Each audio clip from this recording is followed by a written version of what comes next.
5월 6일 오늘 만난 성경 말씀은 사도행전 3장 6절에서 8절까지 말씀입니다. 베드로가 말하기를 은과 금은 내게 없으나 내게 있는 것을 그대에게 주니 나사렛 예수 그리스도 이름으로 일어나 걸으시오 하고 그의 오른손을 잡아 일으켰다. 그는 즉시 다리와 발목에 힘을 얻어서 벌떡 일어나서 걸었다. 그는 걷기도 하고 뛰기도 하며 하나님을 찬양하면서 그들과 함께 성전으로 들어갔다. 아멘. 오늘 만나러 만나주시는 하나님을 기대합니다. 성서에는 참 많은 치유와 회복의 장면이 등장합니다. 그 대부분은 예수의 공생의 시간과 그 동선에 집중되어 있지요. 예수의 공생의 너머에서 발생한 치유 회복 기적 중 아마도 가장 유명한 것이 오늘 우리가 읽은 사도행전 3장의 성전 아름다운 통로 호라이어스 문 앞에서 일어난 기적일 겁니다. 호라이어스 문 기적이 각별히 많이 회자되는 배경은 다양합니다. 우선 예수께서 직접 행하지 않았음에도 일어난 치유 회복 기적이기에 부활과 승천 너머를 살아가는 교회들에게 시사하는 바가 상당합니다. 그분은 베드로와 요한을 통해 일하신 것처럼 오늘을 살아가는 우리들을 통해 이처럼 놀라운 일을 행하실 수 있다는 적용이 가능하지요. 또 이 기적이 발생한 시공간적 배경을 통해서 일상적 주중경건과 성전에 대한 강조를 나누기에도 아주 용이합니다. 무엇보다 이 기적 속 대사들이 참 거룩한 명대사들입니다. 은과 금은 제게 없습니다. 대신 가진 것을 그대에게 주노니 나사렛 예수의 이름으로. 호라이어스 문 기적은 오늘날 교회가 거듭 강조하고 말할 수밖에 없는 요소들이 많이 배치되어 있습니다. 그래서인지 제가 신학교를 다니던 2000년대에는 오히려 이를 뒤집는 다양한 일화들이 회자되곤 했습니다.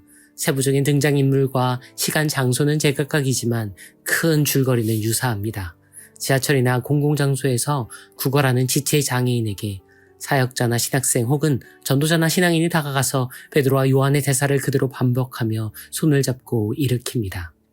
이 이야기들의 귀결은 그 확신의 외침과 믿음의 선언, 혼신의 악력에도 불구하고 기적이 발생하지 않는 하나의 해프닝으로 마무리됩니다.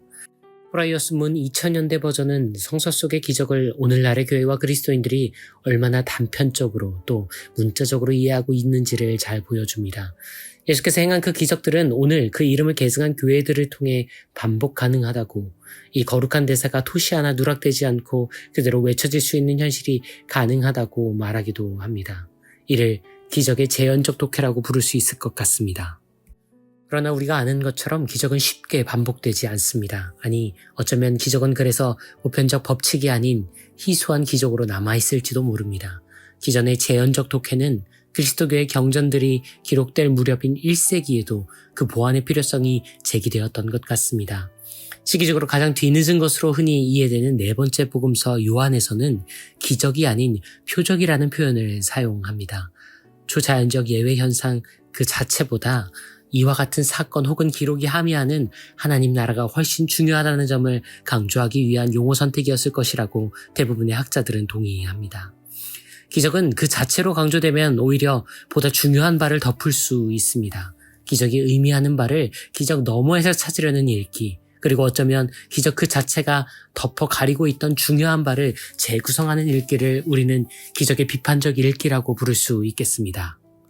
오늘은 사도행전 3장을 그렇게 읽어보고 싶습니다. 그날 호라이어스 문에서 일어났던 일이 기적으로 간주되기 때문에 간과되고 발견되지 않았던 어떤 흔적을 찾아보려고 합니다.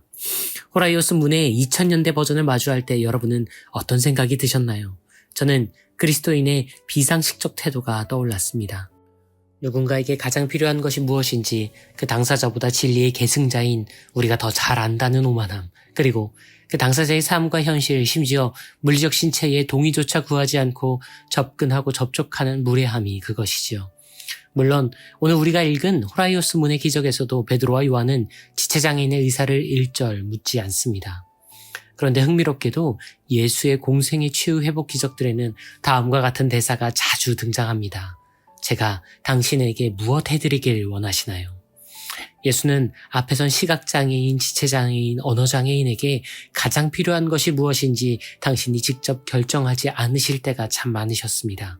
누가 봐도 그들에게 필요한 것이 명백하다고 여겨지는 상황에서조차 예수는 이를 장애인들이 직접 결정하고 직접 표현하라고 요청하셨습니다.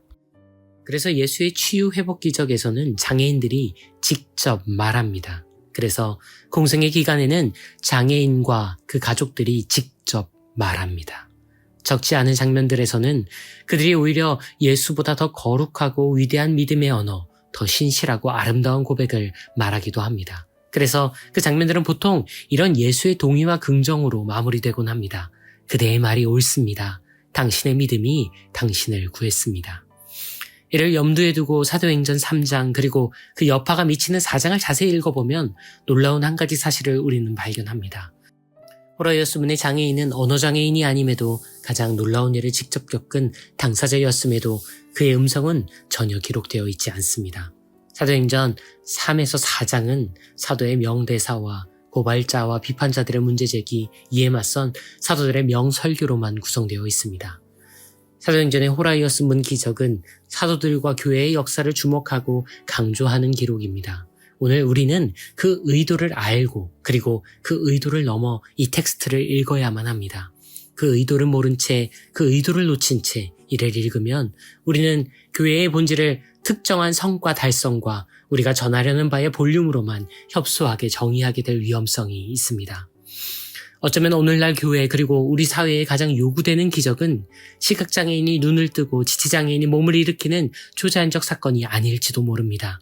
장애인들이 그들의 삶과 그들이 살아가는 세상에 대해 직접 자기 목소리로 말할 수 있는 기회, 오래 침묵을 강요받았던 그들에게 듣기 좋고 뛰어난 달변을 요구하기보다 경청의 자세를 가다듬는 비장애인들의 태도, 장애인들의 존재와 삶, 현실과 소망이 있는 그대로 존중받아야 할 구원의 현실임을 함께 확인하는 공동체 경험.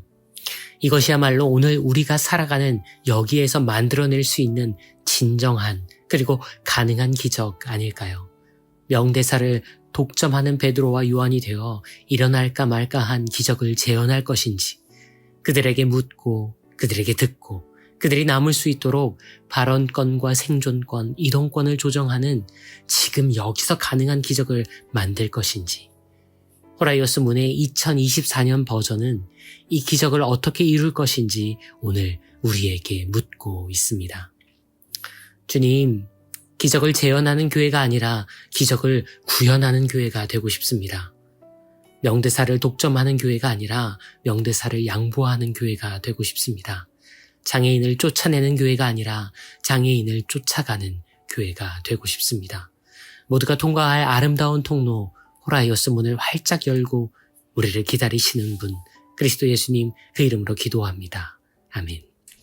이제 두 가지 제목으로 기도합니다. 존중의 기적, 경청의 기적, 사랑의 기적을 살아내는 치유의 교회, 회복의 그리스도인이 되기를 소망하며 기도합니다. 이어서 장애인들과 비장애인이 더불어 살아가는 연대와 상호 존중의 기적 같은 세상을 연명하며 함께 기도합니다.